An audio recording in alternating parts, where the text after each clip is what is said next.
Bonjour et bienvenue sur la chaîne de Citoyens Lucides. Nous sommes aujourd'hui samedi le 13 mars 2021. Alors aujourd'hui nous allons faire une petite mise à jour de la situation de variantose au Québec.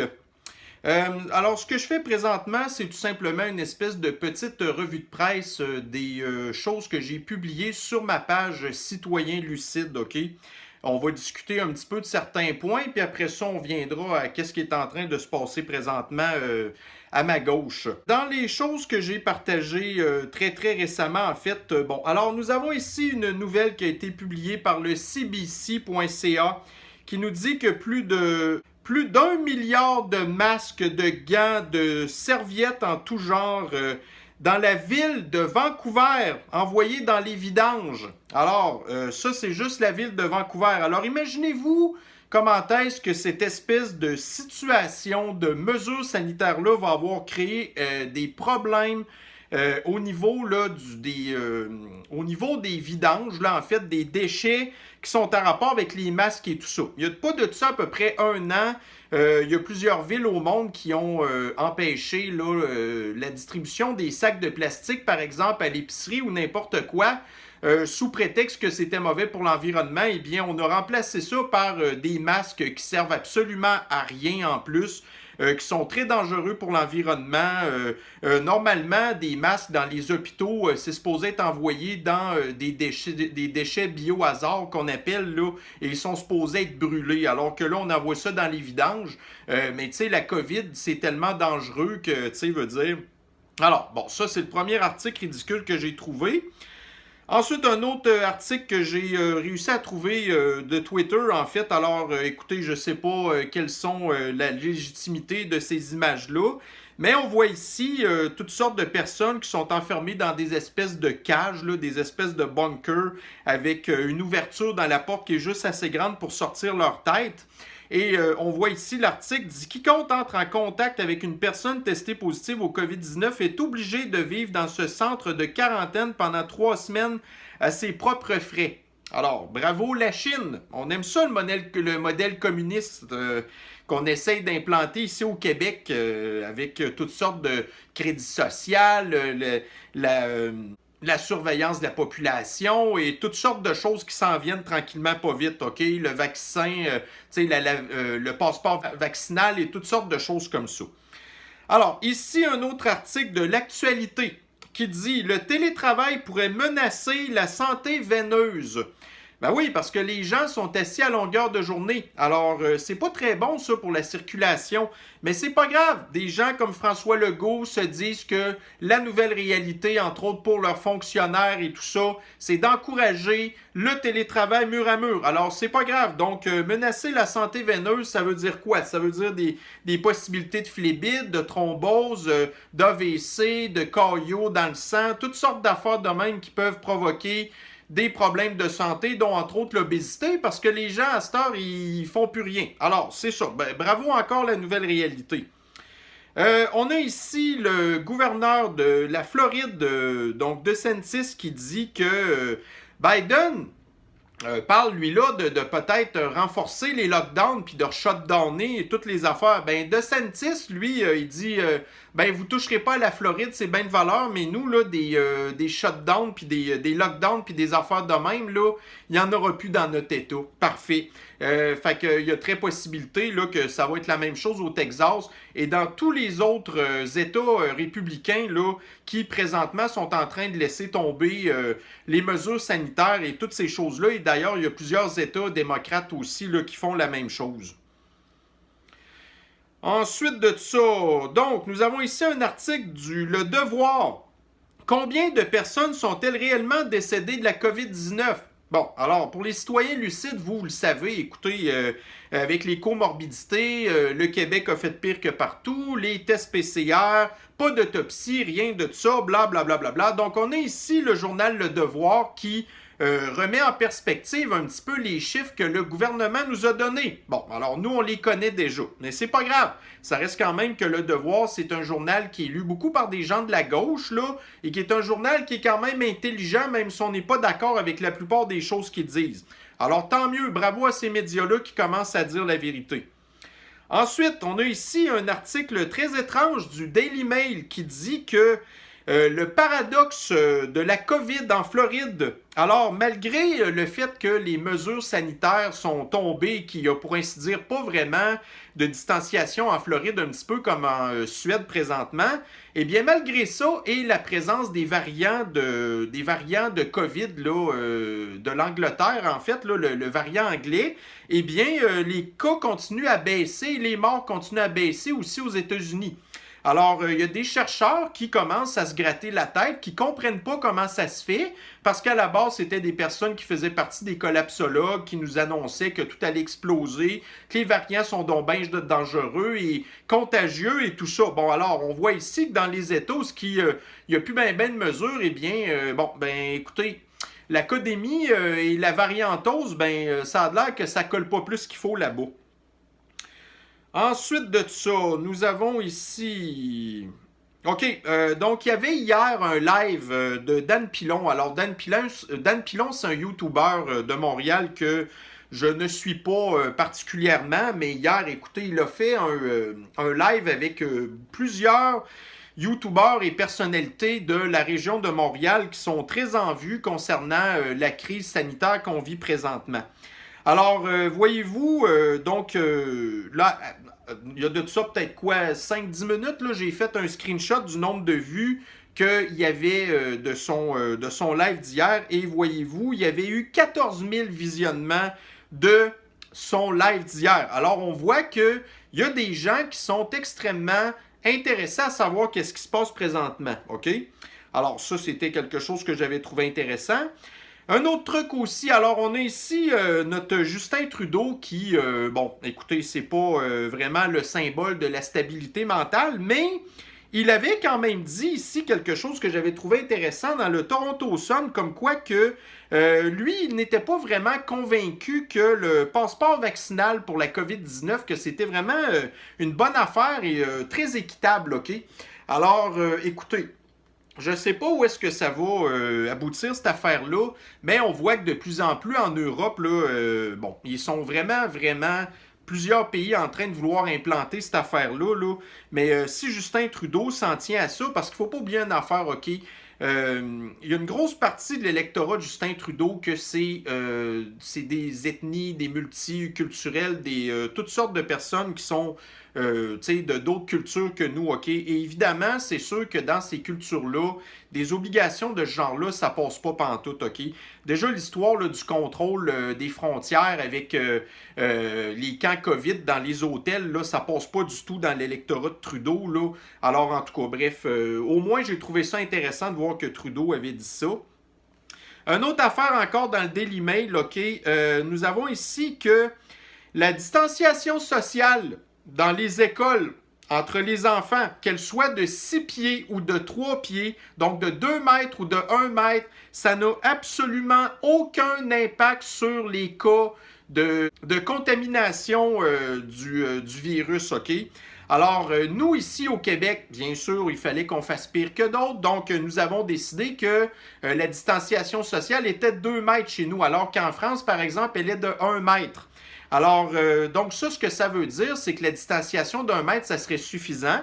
L'histoire d'avoir des classes à moitié pleines, là, ça n'a pas d'allure non plus. Alors, les enfants pourraient très bien avoir des classes tout à fait normales sans que les syndicats d'enseignants et les enseignants qui ne veulent plus s'occuper des enfants, ne veulent plus faire leur travail, ils veulent juste encaisser leur chèque, mais ils ne veulent pas s'occuper des enfants parce qu'ils ont peur en voyant leur tête de pseudo-COVID, là.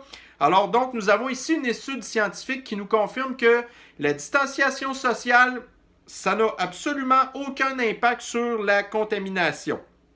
Bon, une autre petite nouvelle un petit peu connexe, là, vous savez, la crise des migrants là, aux États-Unis présentement, depuis que Biden a dit « Ah, venez-vous-en, mais finalement, venez-vous-en pas pantoute, là. » Alors, écoutez, il y a une grosse crise de migrants aux États-Unis qui viennent là, des pays du Sud, en fait, mais le problème, c'est qu'ils se sont rendus compte aussi qu'il y avait beaucoup de ces gens-là qui étaient contaminés par la COVID, OK?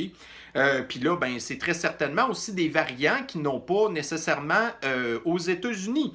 Alors, d'un côté, vous dites, bon, mais on va faire des lockdowns, puis on veut tout shutdowner l'économie, mais d'un autre côté, on veut permettre à des migrants contaminés, qui respectent pas les distanciations sociales, qui ont des variants sûrement et tout ça, rentrer chez nous. Bon, et voilà. Fait que voyez-vous, ça fait encore partie des espèces de contradictions de l'extrême gauche qui a absolument rien entre les deux oreilles.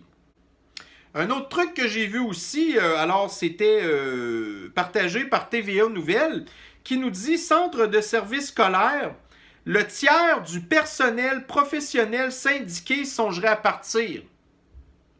Alors non seulement vous avez le tiers des supposés préposés aux bénéficiaires engagés par François Legault qui sont partis ou qui veulent partir ou qui sont écœurés, que vous avez en plus le personnel soignant dans les hôpitaux publics qui veulent s'en aller dans le privé ou changer de domaine complètement.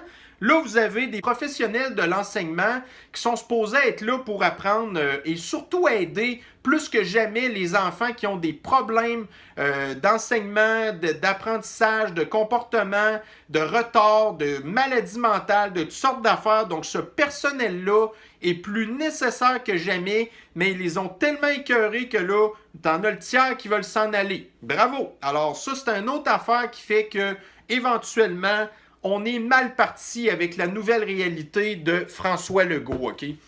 Alors, donc, le fascisme sanitaire au Québec présentement est en très, très mauvaise posture, si on peut dire, parce que, regardez, là, ça fait plus qu'un an qu'on endure ça, que les mesures se sont intensifiées, qui se sont rigidifiées, plus que jamais, le Québec en Amérique du Nord, et c'est là où il y a le plus de mesures sévères. Nous avons le couvre-feu, nous avons la distanciation sociale, les masques, des entreprises qui sont fermées, l'interdiction de faire des sports, de se rassembler, de toutes sortes d'affaires. Donc l'économie est un plus mal en point qu'elle n'a jamais été avec la dette, le déficit, toutes ces affaires-là. Bon. Alors, regardez, là, nous avons les médias qui sont d'un côté et qui ne font qu'être l'organe de propagande du fascisme sanitaire, OK? Mais là, écoutez, vous avez quand même les plateformes de médias sociaux, YouTube, Facebook, Twitter, blablabla. Les gens réussissent à se parler quand même. Et regardez, là actuellement, nous sommes en direct de Montréal. Ben là, moi je suis à Lévis, là, mais voyez-vous, ça ici en arrière, c'est une diffusion en direct de la manifestation de Montréal qui sont contre les mesures du fascisme sanitaire, OK? Alors, regardez, c'est les seules images que j'ai réussi à trouver. C'est quand même un live qui dure depuis déjà une couple d'heures. Là, en fait, la manifestation commençait à 13h, si je ne me trompe pas. Là. Alors, en tout cas, au moins, on est capable d'avoir des images, mais ça, je ne sais pas, malheureusement, si ces images-là sont prises en avant de la manifestation, OK? Ou dans le milieu, ou peu importe, mais regardez, j'aurais tendance à croire que c'est probablement le cortège en avant, là. Là, ce que je peux voir, malheureusement, c'est, regardez, j'ai très, très, très peu d'informations sur l'achalandage, OK? Tout ce que je vois, c'est présentement les images que j'ai ici, donc je ne peux pas vraiment faire d'évaluation très précise de la foule, OK? Alors, regardez, on sait qu'à Québec, il y a eu au minimum 20 000 personnes la semaine passée, OK?